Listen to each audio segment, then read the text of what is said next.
There's something right now that I would hypothetically consider great news when it comes to Onyx. Now, even though nothing I say is financial advice, what is that? That is the launch of the Goliath testnet. Now, before I continue about this, people like to say, like, who cares? Take a look at the price of XCN, it's not doing good. Take a look at, how the popularity is kind of decreasing from back then. I'm totally aware of that, at least it feels like to me. But then a lot of altcoins are not necessarily doing the best. And I see some other projects out there, they kind of gave up. It feels like to me. It just kind of feels like they don't really update anymore. But what I like about Onyx is that, again, launching the Goliath testnet, like right now, basically, right? Like during this time, I would say. That is very impressive considering how the altcoin space isn't necessarily doing the best, and also considering how when it comes to the popularity of Onyx, it's not necessarily doing the best either. And they're still doing this. This is what I like about them. And later on in the video, I'm still going to discuss why the idea of 25 cents hasn't left my mind. But even besides that, Goliath is supposed to be a layer 1 blockchain for the world of finance. Now, granted, people sometimes, at least a lot of my friends, they like to allude to how, oh, take a look at Stellar, right? It's already very popular. The Stellar blockchain is already very fast. Who cares about this? Sometimes you like to say that. But I think if I consider kind of the progression that Onyx has been through, this is very impressive in and of itself.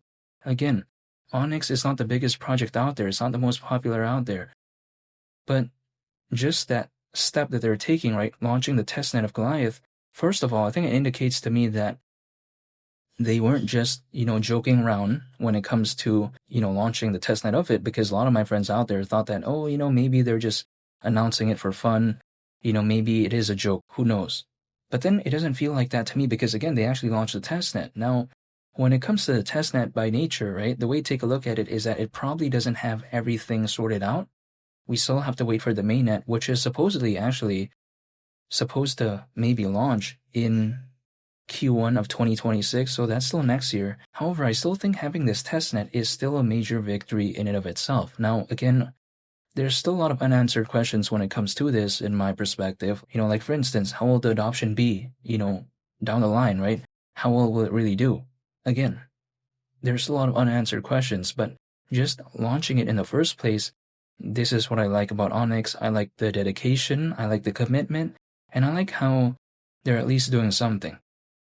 Even though the price of XCN is way lower right now when compared to before, I actually think that fundamentally Onyx is doing better than ever before. I would arguably say in the history of it. This is the way to take a look at it, because again, just take a look at what Onyx is doing with the wallet. Take a look at, again, the testnet of Goliath. This is, in my opinion, way better than what it once was not too long ago, even despite the price of XCN being actually better back then. But I think it's dependent on a lot of factors, right? Like back then, the sentiment was a lot better when it comes to altcoins. And, when it comes to Onyx at that time, it just kind of had, this sudden rise of attention. So it was a bit different. But I actually think right now, the fundamentals are better right now. And again, the price going down isn't necessarily the fundamentals becoming worse. I think, it's dependent on a lot of things, right? Like, for instance, selling pressure, also on top of that, just the sentiment when it comes to the altcoin space overall. Again, there's a bunch of different factors, which is why when it comes to something like Onyx, I'm still staying patient, I'm still holding, and I'm still dollar cost averaging. Because the price of XCN, right, had a pullback, now when it comes to the idea of 25 cents, it's actually around a 23x from here. And again, sometimes people like to say, okay, why would you care about that? Well, to me, if let's say I am intending to dollar cost average, right? Why would I be complaining if the price wasn't doing the best?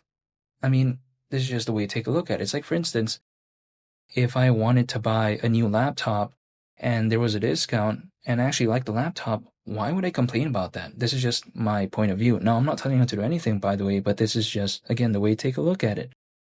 However, people like to say, oh, okay, but Onyx, no one's going to care about that. Well, again, historically, it did actually gain attention back then, and back then, I don't think it was even a fully fledged type of altcoin season. I think the narrative of Onyx having like this vibe where it's like a miniature version of Ripple and Stellar, I don't think it's left yet. it hasn't left my mind when it comes to that. I still think it has the same vibes, because if we take a look at Onyx, it's still focused on the payments market, it's still focused on global trade and finance. And keep in mind, the payments market is currently valued at over $2 trillion, whereas the global trade and finance market is expected to reach up to $5 trillion in value by 2028, according to Motor Intelligence. So, personally for me, if I believe in the future of Stellar, for instance, right? The way I view it is that why wouldn't I also believe in a project that is basically kind of giving the same vibes, but with a way lower market cap? And when it comes to XCN, it does give me that vibe. And also on top of that, Onyx doesn't actually have, in my perspective, that many competitors within its specific sector. Let me explain why I think this way. Because even if, let's say, we minus like Ripple or Stellar, because again, they are the market leaders when it comes to this space, let's say we remove that, when I take a look at the other alternatives beyond Onyx, I see something like Zebic, or should I say ZBCN, so that's one, right? I take a look at XPR, so that's two. I take a look at Swiftcoin, that's three. I take a look at also something called XDC, so that's four. And this is in no specific order, by the way, but again, that's four other than Onyx if, let's say, we remove Ripple and Stellar from the equation. That to me isn't that much, like in terms of competitors. If there was like 20, 30 or something like that competitors, right? That's a totally different case. But I think this one's a little bit different.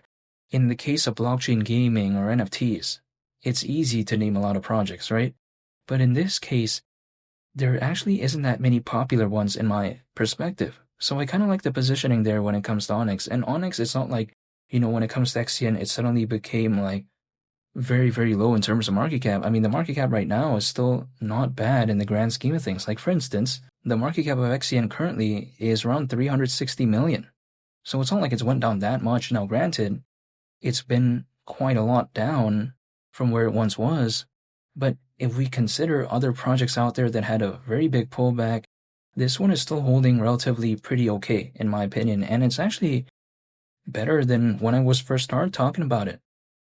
However, even besides that, I'm still staying patient when it comes to XCN, because even if, let's say, 25 cents in a make-believe scenario, it does maybe happen, market cap at that point would be nearly 9 billion, which again, like I mentioned earlier on the video, is around a 23x from here. However, again, a market cap of nearly 9 billion.